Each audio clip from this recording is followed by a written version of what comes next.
Shoftim v'shotrim, judges and police, titen lecha b'chol sharecha, you shall place in all your gates, asher Adonai Elohecha noten lecha, which the ever-present one, your God, gives to you, lishvatecha, by your tribe, v'shaftu het ha'am mishpat tzedek, and they shall judge the people with judgments of righteousness.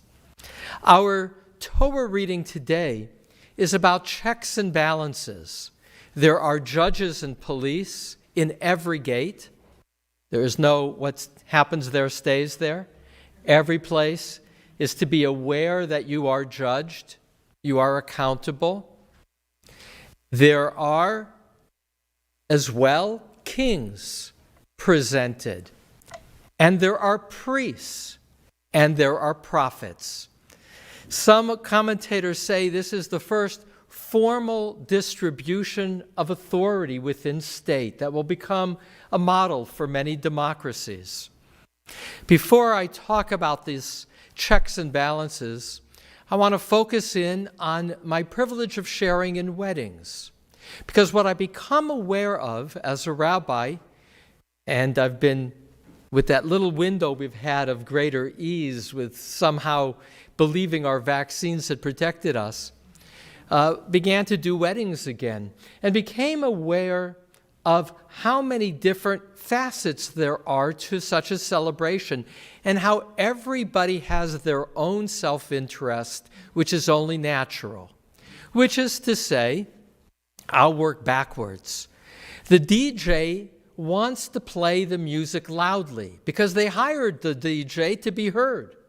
And the DJ isn't necessarily balancing how much people want to talk to each other with his or her opportunity to showcase the songs that they're presenting. The photographer is willing to be in the middle of the dance floor, taking pictures of the bride and groom and everybody dancing, believing that everybody will be happy later when they have more photographs than less, despite the fact that they're in the face often of the bride and the groom who are trying to be in the moment. The caterer is often taking his or her time, wanting to make sure it's presented well, or the opposite, eager not to pay overtime to the kitchen staff more than they need to, so pushing the food out. Now that is simply human nature. Everybody wants to do a good job. But the problem is, and it's true for the rabbi at a wedding, who can sometimes get there late, happens, who can go on too long, and who's often blamed for other people going on too long at the same chuppah ceremony.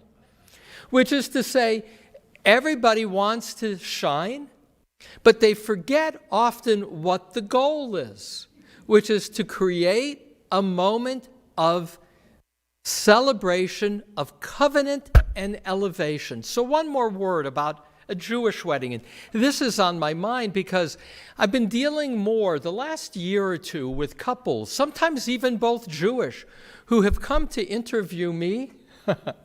I'm laughing self-effacingly and choose not to use me, but to have a friend do the wedding, which is the trend at the moment, to have friends who know them better than I would know them to officiate. Now, what they lose by not having a rabbi do a wedding is that the wedding then becomes about the bride and groom only, rather than symbolically part of something much larger than them, that they are part of a chain of generations and more. The Hebrew word for wedding is kiddushin. Kiddushin means to sanctify a relationship. What is involved in sanctifying a relationship? It's to do 3 steps, not unlike Shabbat. Separating out, saying, this is the person I've chosen to be my partner from all the people in the world. This one I've separated out. Second, back to Shabbat as the image, to say that with this other person, I am made more complete. They are my complement, both with an E and an I. They make me feel good. They allow me to feel safe. They allow me to be more whole. But there's a third dimension, and that's the value of the symbolic exemplar, the clergy person. And that is to say that, like Shabbat, it's to elevate us to another perspective of our lives, to see the flow of our week, the flow of our days, as part of the construction of creation of God's gift, of all of God's gift. A day to pause, to feel gratitude for what we might take for granted. Kiddushin, the third component, is to say to this couple that this moment is about more than you. You are a me that's part of a we. Your love for each other is both continuity of community and belonging to an extended family, but the embrace of God's presence, of love and life, that the purpose of your life includes your love, but love flows through you. You are a vessel for something greater than you. Now to our Torah reading. Each of these components has its respective role, an essential role. Judges are needed for there to be fairness. And again, that essay by Rabbi Dorff at the end, talking about how justice is both clarity of expectations of rules and how those rules are administered. That's called formal justice. And there's what's called distributive justice in his essay, namely that everybody has a fair chance and that there's a sharing of resources, that what we own we're largely stewards of in a just society. And so judges, what is their failing? Their failing is lahakir panim, to recognize faces. There's a statement in the Talmud, I believe it's Shmuel. He's on his way to do work, and he is getting in a boat to cross a river, and there's somebody who asks him for a ride. So he gives this person a ride, and then he says to this person in the midst of the journey, what takes you to the other side? And he says, oh, today I'm going to appear in court. And Samuel says, well, then I can't hear your case. Now that's a remarkable thing, because there it's not what Samuel received from the perspective person, it's that he now has a relationship that would potentially tilt the balance. And we all know, the cognitive dissonance of when you've done a good service for somebody, you like them more because it feels good to help somebody.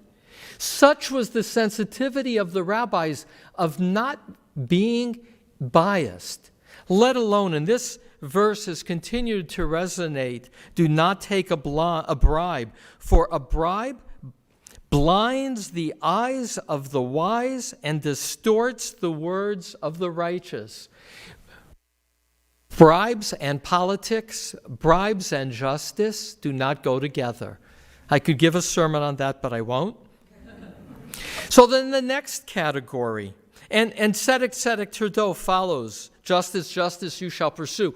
Those are words to judges in this initial context. And at least Rabbi Simcha Bunim, the great Hasidic master, will say, what does the repetition of the word tzaddik means?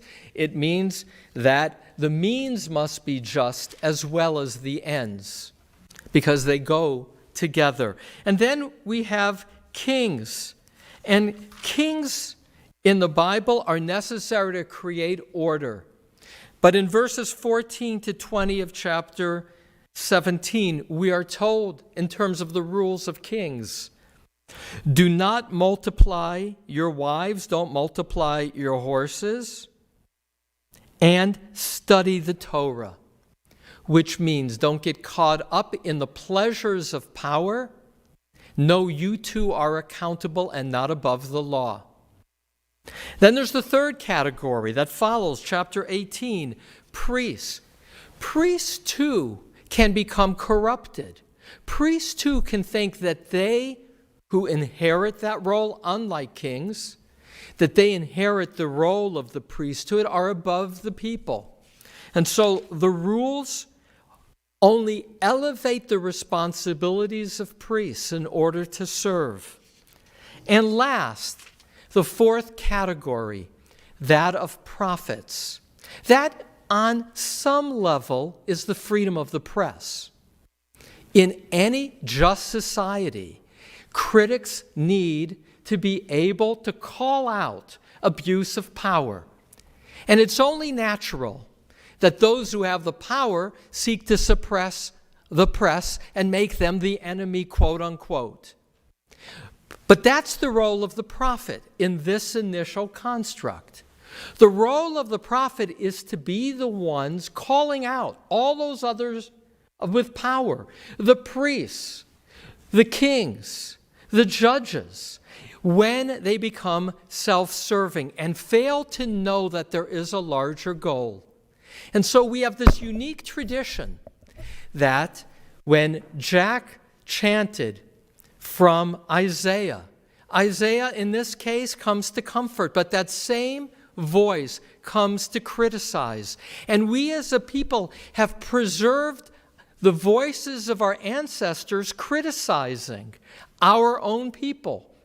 A lot of people only try to remember their positive history, their grandeur. We preserve the voices of our prophets because those are the voices on behalf of God saying, remember why you exist. You exist to be a holy people. You exist to be faithful to God. That is the why. For all that balance of power only exists as a balance when one remembers why. And that, at the core, is the role of the prophet and the role of the Torah that the king is supposed to study. And so to bring this back home, we are in the month of Elul. And the key challenge of Elul is to ask, who are we? What does it mean to live a holy life? Because that is to aspire to be more than who we have lived as. For all of us, there is the life that is lived day to day, and there's the recognition of what we would aspire to live like. A lot of people forget the live like piece, or at least it's not conscious, reflective, a goal. The sense that living a holy life is real and possible, never fully obtained. It's the goal. It's the tzedek tirdof. Righteousness you shall pursue. The rabbis will emphasize it's pursued. You never own it. And likewise, kedoshim tehiyu, holy you shall be, is before you as a goal, as a reminder, as a lure of where you are going. Ribono Shel Olam, Master of the universe. In each of our lives, we can lose the way. We can forget who we can be and who we are.